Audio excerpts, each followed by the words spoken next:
Assalamualaikum warahmatullahi wabarakatuh.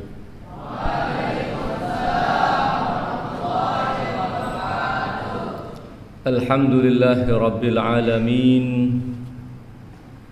Wassalatu wassalamu ala ashrafil anbiya'i wal mursalin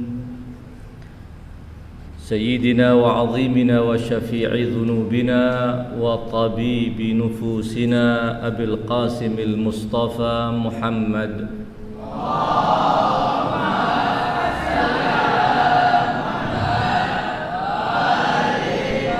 wa ala ahli baitihi at-tayyibin at-tahirin وارض اللهم عن الصحابة والتابعين ومن تبع هداه إلى قيام يوم الدين.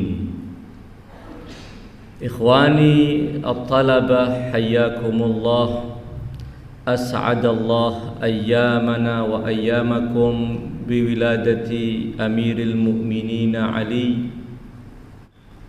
Pertemuan-pertemuan dalam rangka memperingati hari kelahiran manusia-manusia agung adalah sesuatu yang besar maknanya, sesuatu yang banyak memberikan pelajaran untuk kita. Tidak semata berkumpul, duduk bersama untuk merayakan sebuah perayaan, namun di balik itu ada pelajaran besar yang harus kita ambil, karena pelajaran itu tersedia dalam momen-momen penting seperti ini. Kelahiran Al-Imam Amirul Mukminin yang sedang kita peringati pada kesempatan yang berbahagia ini adalah sebuah peristiwa besar yang mengundang perhatian berbagai kalangan, mengundang perhatian mereka yang menyaksikan langsung peristiwa yang mengawali prosesi kelahiran Ali bin Abi Thalib, maupun perhatian para ulama dari berbagai mazhab, dari berbagai lapisan, untuk mengabadikan cerita tentang peristiwa kelahiran Ali bin Abi Thalib, karena memang kelahirannya sangat berbeda dengan kelahiran manusia-manusia agung yang lainnya. Tentu di antara kalian telah banyak tahu bagaimana kisah lengkap tentang kelahiran Amirul Mukminin wa Sayyidil Wasiyyin Ali bin Abi Thalib alaihi salam. Namun tidak ada salahnya kita sedikit mengulang secara ringkas sejarah kelahiran Ali bin Abi Thalib alaihi salam yang dicatat dalam riwayat-riwayat yang disahihkan oleh para ulama. Ringkas cerita itu adalah ketika Fatimah bintu Asad, ibu Imam Ali ibn Abi Thalib, yang sedang hamil 9 bulan dan di perutnya ada janin, melakukan tawaf ibadah, tentu sebelum kenabian Rasulullah sallallahu alaihi wasallam, kira-kira 10 tahun sebelum kerasulan beliau. Tawaf di sekitar Ka'bah, menjalankan tuntunan agama Nabi Allah Ibrahim yang dikenal dengan Al-Hanifiyah. Orang-orang yang masih konsisten berpegang teguh dengan konsep tauhid dan ajaran-ajaran yang mereka warisi dari Nabi Allah Ibrahim disebut bahwa mereka adalah orang Al-Hanifiyun, orang-orang yang mengikuti ajaran Nabi Allah Ibrahim. Tentu dalam keyakinan kita bahwa Abdul Muttalib, kakek Rasulullah, adalah salah satu dari pewaris ajaran tauhid Nabi Allah Ibrahim, kakek beliau. Abdul Muttalib dan keluarga besar Bani Hashim adalah yang masih konsisten mewarisi ajaran tauhid yang diajarkan oleh Ibrahim, oleh Ismail kepada putra-putranya. Tentu Abu Talib dan Fatimah bintu Asad yang juga dari keluarga Bani Hashim termasuk orang yang konsisten di atas tauhid, sehingga tawaf mereka di sekitar Ka'bah berbeda dengan suku-suku Arab yang lainnya. Mereka ketika tawaf di sekitar Ka'bah itu dalam rangka mengagungkan arca-arca yang mereka tata rapi di sekitar Ka'bah. Ada di atas dinding Ka'bah ada arca-arca.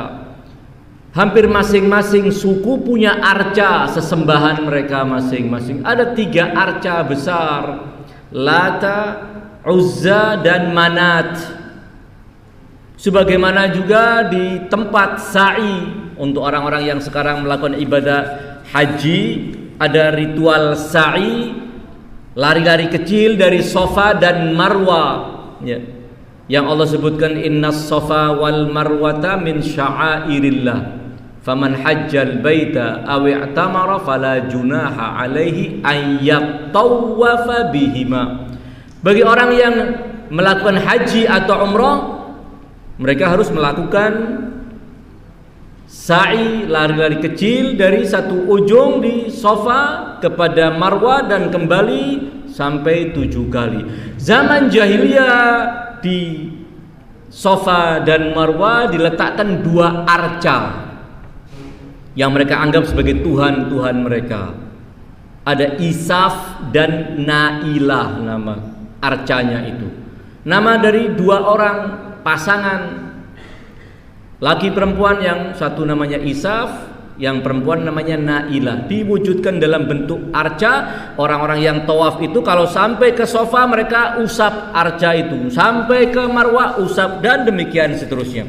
Tentu itu untuk orang-orang Arab dari berbagai macam suku yang telah meninggalkan ajaran tauhid dan tercemari dengan kemusyrikan, menyekutukan Allah dengan sesembahan-sesembahan lainnya. Fatimah bintu Asad adalah mukminah, seorang wanita yang mengesahkan Allah Subhanahu wa taala, yang masih mewarisi ajaran orisinil Nabi Allah Ibrahim, yaitu tauhid. Karenanya ketika tawaf di sekitar Ka'bah di hari-hari menjelang kelahiran putranya yang dalam kandungan sudah usia 9 bulan itu, ketika tawaf di sekitar Ka'bah, tiba-tiba kandungan yang sudah berusia 9 bulan itu terasa seakan bayi yang di dalamnya akan segera keluar dan bayi itu akan lahir. Dalam kondisi panik seperti itu, berhentilah Fatimah bintu Asad, ibu Amirul Mukminin, di salah satu sudut Ka'bah yang dikenal dengan nama Al-Mustajar, ya, tempat orang memohon perlindungan kepada Allah, bergelantung di situ memohon kepada Allah semua permohonannya. Dan sudut itu yang mengarah ke Yaman, karenanya disebut dengan Ar-Ruknul Yamani. Ruknul artinya sudut, sudut yang mengarah ke Yaman. Berhentilah Fatimah bintu Asad, ibu Amirul Mukminin Ali bin Abi Thalib, sambil mengangkat tangannya dan berdoa memohon kepada Allah dengan puja-puji, mengharap bantuan Allah Subhanahu wa taala. Di antaranya ibu Ali bin Abi Thalib berdoa mengatakan kepada Allah, ya Allah, inni mu'minatun bik. Ya Allah, aku adalah hamba mukminah kepadamu yang mengesahkanmu, dan aku percaya dengan kerasulan kakekku Ibrahim. Aku adalah orang mukminah. Aku butuh bantuanmu. Aku orang yang berjalan di atas ajaran kakekku Ibrahim. Oleh karenanya Ya Allah, maka bertawassul, beristighatsah, bertawassul Fatimah bintu Asad dengan keagungan kedudukan Ibrahim Al-Khalil, kakek beliau dan kakek Bani Hashim. Ya Allah, aku memohon kepadamu demi kemuliaan dan keagungan kedudukan kakekku Ibrahim, dan aku juga memohon kepadamu dengan kemuliaan janin yang ada di perutku ini, mudahkan bagiku proses kelahiran bayi ini. Buat aku mudah melahirkan. Sementara di sudut sana ada sekelompok orang-orang yang sedang duduk-duduk berbincang-bincang. Di antara mereka adalah paman Rasul Al-Abbas, suku Bani Abdul Uzza, dan ada di antara mereka orang yang dikenal dengan nama Ibnu Qa'nab. Ibnu Qa'nab inilah yang kemudian menceritakan, sebagaimana juga Sayyiduna Abbas Ibn Abdul Muttalib juga menceritakan peristiwa ini. Ketika Fatimah mengangkat tangannya memohon kepada Allah, tiba-tiba ada peristiwa yang luar biasa terjadi. Dinding Ka'bah itu kemudian merekak, terbelah, dan Fatimah bintu Asad pun kemudian melangkahkan kaki untuk masuk ke Ka'bah. Dan setelah berada di Ka'bah, tembok itu kembali merapat. Orang-orang yang menyaksikan kemudian ini peristiwa luar biasa, maka mereka terkagetkan dengan peristiwa itu, dan sebagian dari mereka lari menemui Abu Talib. Wahai Abu Talib, sepertinya istrimu dalam bahaya. Mereka tidak memahami bahwa ini adalah mukjizat yang sedang terjadi, namun mereka menganggap ini adalah sebuah bahaya. Istrimu ditelan Ka'bah. Maka disusullah juru kunci Ka'bah dari suku Bani Syaibah untuk menghadirkan kunci dan berusaha membuka pintu Ka'bah untuk mengeluarkan Fatimah bintu Asad dari dalam Ka'bah. Namun pintu tersebut tidak bisa dibuka dengan kunci itu, padahal kuncinya tidak rusak, pintunya juga tidak rusak, namun setelah diusahakan untuk dibuka tetap tidak bisa terbuka. Ada keanehan.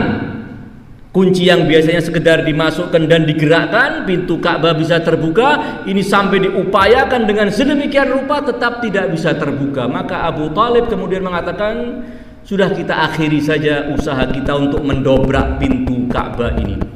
Pasti ini ada kehendak Tuhan untuk istriku. Pasti ada kehendak Tuhan untuk janin yang ada di perutnya.